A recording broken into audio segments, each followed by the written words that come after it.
हैं, कहां से आए हैं, आखिर कौन है हमारा रचयिता।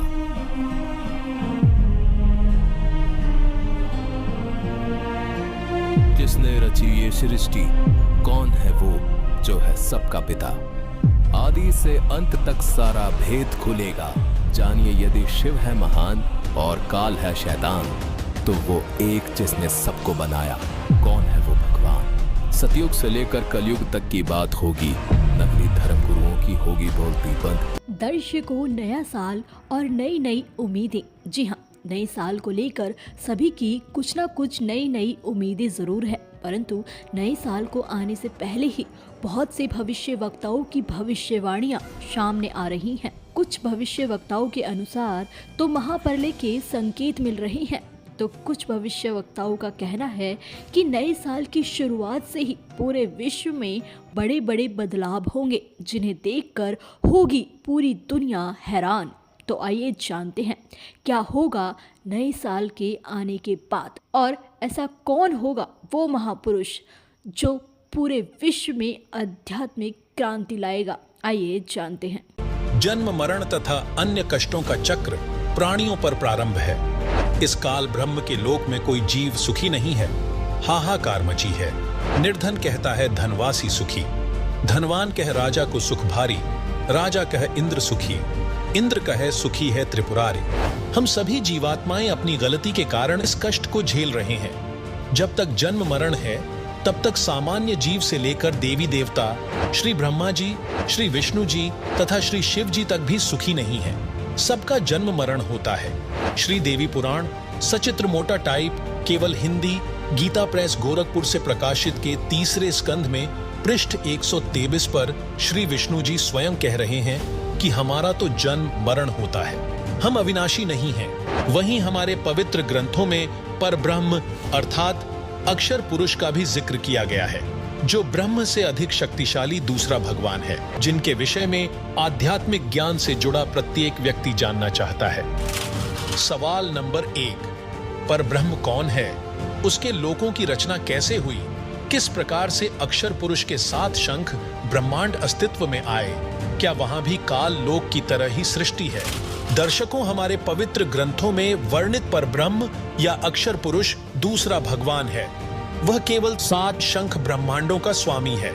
जब कबीर साहिब ने अपने पुत्र अचिंत से सृष्टि रचने के लिए कहा था, तो अचिंत ने अपनी शब्द शक्ति से अक्षर पुरुष की उत्पत्ति की। श्री गुरु ग्रंथ साहिब पृष्ठ 839 मोहल्ला 1 राग बिलावलू अंश 1 में श्री नानक साहिब जी की वाणी में सृष्टि का प्रमाण आपे सच्चू किया कर जोड़ी, अंडज फोड़ी जोड़ी बिछोड़, धरती आकाश किए बैसन कुथाओ, राति दिनंतु किए भूभाव, जिन किए करी वे खणहारा, तृतीया ब्रह्मा विष्णु महेशा, देवी देव उपाय वेसा, पूर्ण पाणी अग्नि बिसराव, ताही निरंजन साचो नाव, तिसु मही मनुआ रहिया लिवलाई, प्रणवती नानकू कालू न खाई। उपरोक्त अमृतवाणी का भावार्थ है कि सच्चे परमात्मा यानी सतपुरुष ने स्वयं ही अपने हाथों से सर्व सृष्टि की रचना की है। उसी ने अंडा बनाया, फिर फोड़ा तथा उसमें से ज्योति निरंजन निकला। उसी पूर्ण परमात्मा ने सर्व प्राणियों के रहने के लिए धरती, आकाश, पवन, पानी आदि 5 तत्व रचे। वह अपने द्वारा रची सृष्टि का स्वयं ही साक्षी है, दूसरा कोई सही जानकारी नहीं दे सकता। फिर अंडे के फूटने से निकले निरंजन के बाद तीनों श्री ब्रह्मा जी, श्री विष्णु जी तथा श्री शिव जी की उत्पत्ति हुई तथा अन्य देवी देवता उत्पन्न हुए तथा अनगिनत जीवों की उत्पत्ति हुई। उसके बाद अन्य देवों के जीवन चरित्र तथा अन्य ऋषियों के अनुभव के 6 शास्त्र तथा 18 पुराण बन गए। पूर्ण परमात्मा के सच्चे नाम अर्थात सतनाम की साधना अनन्य मन से करने से तथा गुरु मर्यादा में रहने वाले को श्री नानक जी कह रहे हैं कि काल नहीं खाता। सभी धर्मों के धार्मिक सदग्रंथ जैसे कि पवित्र वेद, पवित्र श्रीमद् भगवत गीता, पवित्र कुरान शरीफ, पवित्र बाइबल आदि में सृष्टि रचना के बारे में क्या कहा गया है, दर्शकों अब सुनिए। पवित्र ऋग्वेद में सृष्टि रचना का प्रमाण ऋग्वेद मंडल 10 सूक्त 90 मंत्र 1। इस मंत्र में विराट काल यानी ब्रह्म का वर्णन है। गीता अध्याय 10 और 11 में भी इसी काल का ऐसा ही वर्णन है। अध्याय 11 मंत्र नंबर 46 में अर्जुन ने कहा है कि हे सहस्रा बाहु अर्थात 1000 भुजा वाले, आप अपने चतुर्भुज रूप में दर्शन दीजिए। जिसके हजारों हाथ पैर, हजारों आंखें कान आदि हैं, वह विराट रूप काल प्रभु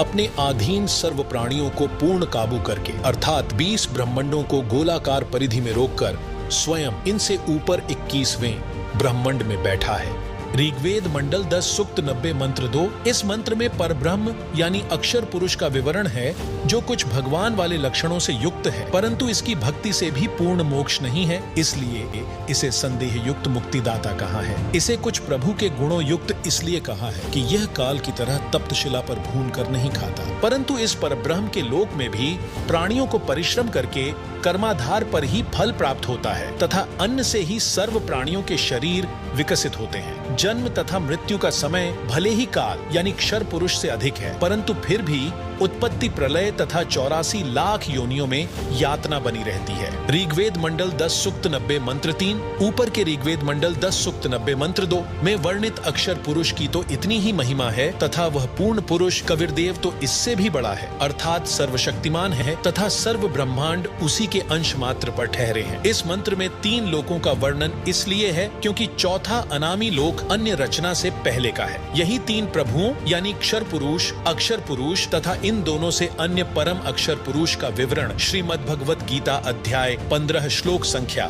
16-17 में है। ऋग्वेद मंडल 10 सूक्त 90 मंत्र 4। यही सर्व सृष्टि रचनहार प्रभु अपनी रचना के ऊपर के हिस्से में तीनों स्थानों जिसमें सतलोक, अलखलोक, अगमलोक में 3 रूप में स्वयं प्रकट होता है, अर्थात स्वयं ही विराजमान है। यहाँ अनामी लोक का वर्णन इसलिए नहीं किया क्योंकि अनामी लोक में कोई रचना नहीं है तथा अकह अर्थात अनामय लोक शेष रचना से पूर्व का है।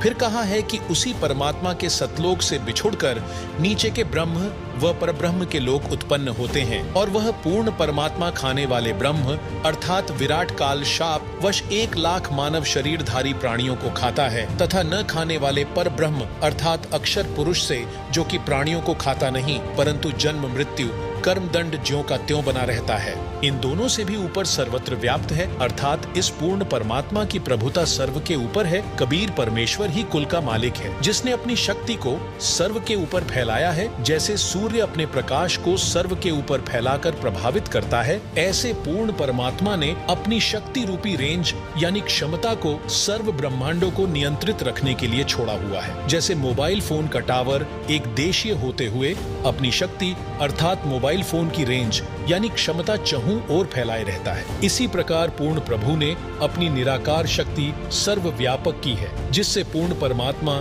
सर्व ब्रह्मांडों को एक स्थान पर बैठकर नियंत्रित रखता है। ऋग्वेद मंडल 10 सूक्त 90 मंत्र 5। उसके पश्चात उस परमेश्वर सतपुरुष की शब्द शक्ति से विराट अर्थात ब्रह्म, जिसे क्षर पुरुष व काल भी कहते हैं, अजायत अर्थात उत्पन्न हुआ है। इसके बाद विराट पुरुष अर्थात काल भगवान से अधि अथवा बड़े पुरुष यानी परमेश्वर ने भूमिम अर्थात पृथ्वी वाले लोक, काल ब्रह्म तथा परब्रह्म के लोक को अत्यरिचत अर्थात अच्छी तरह रचा, अथ यानी फिर पुरः अर्थात अन्य छोटे छोटे लोक, स यानी उस पूर्ण परमेश्वर ने ही जातः अथवा उत्पन्न किया अर्थात स्थापित किया। ऋग्वेद मंडल 10 सूक्त 90 मंत्र 15। जो निर्विकार, जिन्होंने मांस, शराब, तंबाकू सेवन करना त्याग दिया है तथा अन्य बुराइयों से रहित है, वे देव स्वरूप भक्त आत्माएं शास्त्र विधि रहित पूजा को त्याग कर शास्त्रानुकूल साधना करते हैं। वे भक्ति की कमाई से धनी होकर काल के ऋण से मुक्त होकर अपनी सतभक्ति की कमाई के कारण उस सर्व सुखदायी परमात्मा को प्राप्त करते हैं, अर्थात सतलोक में चले जाते हैं, जहां पर सर्वप्रथम रची सृष्टि के देव स्वरूप अर्थात पाप रहित हंस आत्माएं रहती हैं। जैसे कुछ आत्माएं तो काल यानी ब्रह्म के जाल में फंसकर यहाँ आ गईं, कुछ पर ब्रह्म के साथ 7 संख ब्रह्मांडों में आ गईं, फिर भी असंख्य आत्माएं जिनका विश्वास पूर्ण परमात्मा में अटल रहा, जो पतिव्रता पद से नहीं गिरी, वे वहीं रह गईं। इसलिए यहाँ वही वर्णन पवित्र वेदों ने भी सत्य बताया है। यही प्रमाण गीता अध्याय 8 के श्लोक संख्या 8 से 10 में वर्णन है कि जो साधक पूर्ण परमात्मा की सत साधना शास्त्र विधि अनुसार करता है, वह भक्ति की कमाई के बल से उस पूर्ण परमात्मा को प्राप्त होता है, अर्थात उसके पास चला जाता है। इससे सिद्ध हुआ कि 3 प्रभु हैं, ब्रह्म, परब्रह्म, पूर्ण ब्रह्म। इन्हीं को ब्रह्म, ईश, अक्षर पुरुष, परब्रह्म, अक्षर पुरुष, अक्षर ब्रह्म ईश्वर तथा पूर्ण ब्रह्म, परम अक्षर ब्रह्म, परमेश्वर सतपुरुष आदि पर्यायवाची शब्दों से जाना जाता है।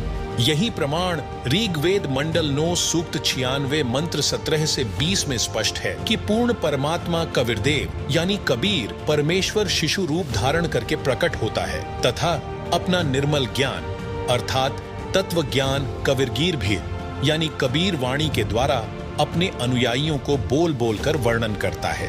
वह कबीरदेव यानी कबीर परमेश्वर क्षर पुरुष के धाम तथा अक्षर पुरुष के धाम से भिन्न जो पूर्ण ब्रह्म का तीसरा रीत धाम अर्थात सतलोक है, उसमें आकार में विराजमान है तथा सतलोक से चौथा अनामी लोक है, उसमें भी यही कबीरदेव यानी कबीर परमेश्वर अनामी पुरुष रूप में मनुष्य सदृश आकार में विराजमान है। पूर्ण परमेश्वर सत्य साधना करने वाले साधक को उसी पहले वाले स्थान अर्थात सत्यलोक में ले जाता है जहां से बिछुड़ कर आए थे। वहां उस वास्तविक सुखदायी प्रभु को प्राप्त करके खुशी से आत्म विभोर होकर मस्ती से स्तुति करता है कि हे परमात्मा, असंख्य जन्मों के भूले भटकों को वास्तविक ठिकाना मिल गया। इसी का प्रमाण पवित्र ऋग्वेद मंडल 10 सूक्त 90 मंत्र 16 में भी है। आदरणीय गरीबदास जी को इसी प्रकार पूर्ण परमात्मा कबीरदेव यानी कबीर परमेश्वर स्वयं सत्य भक्ति प्रदान करके सत्यलोक लेकर गए थे। तब अपनी अमृत वाणी में आदरणीय गरीबदास जी महाराज ने आंखों देखकर कहा,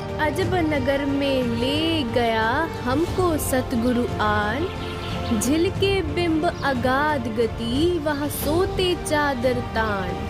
अथर्ववेद कांड नंबर 4 अनुवाक नंबर 1 मंत्र नंबर 7। इस मंत्र में यह भी स्पष्ट कर दिया कि उस परमेश्वर का नाम कबीरदेव अर्थात कबीर परमेश्वर है जिसने सर्व रचना की है, जो परमेश्वर अचल अर्थात वास्तव में अविनाशी, जिसका गीता अध्याय 15 श्लोक 16 से 17 में भी प्रमाण है, आत्माधार, जो पूर्ण मुक्त होकर सत्यलोक गए हैं उनको सतलोक ले जाने वाला, सर्व ब्रह्मांडों का रचनहार, काल यानी ब्रह्म की तरह धोखा न देने वाला ज्यों का त्यों वह स्वयं कबीरदेव अर्थात कबीर प्रभु है। यही परमेश्वर सर्व ब्रह्मांडों व प्राणियों को अपनी शब्द शक्ति से उत्पन्न करने के कारण जनिता अर्थात माता भी कहलाता है तथा पितरम अथवा पिता तथा बंधु अथवा भाई भी वास्तव में यही है तथा देव अर्थात परमेश्वर भी यही है। इसलिए इसी कबीरदेव अथवा कबीर परमेश्वर की स्तुति किया करते हैं। त्वमेव माता च पिता त्वमेव बंधुच सखा त्वमेव विद्या च द्रविणम त्वमेव सर्वम मम देव देव।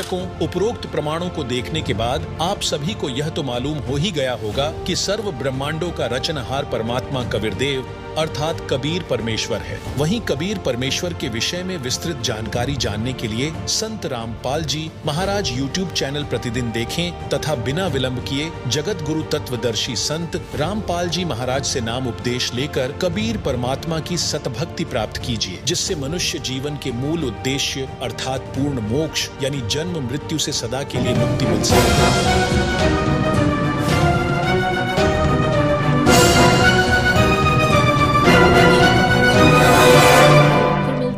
और नई वीडियो के साथ। दर्शकों, इस वीडियो के बारे में आपकी क्या राय है, हमें कमेंट बॉक्स में ज़रूर बताइए। अगर आपको ये वीडियो अच्छी लगी हो तो वीडियो को लाइक ज़रूर कीजिए। अगर आप चैनल पर नए हैं तो चैनल को सब्सक्राइब करके ऑल नोटिफिकेशन को भी ऑन कर लीजिए, जिससे आपको हमारी हर नई वीडियो की नोटिफिकेशन मिलती रहे सबसे पहले। धन्यवाद।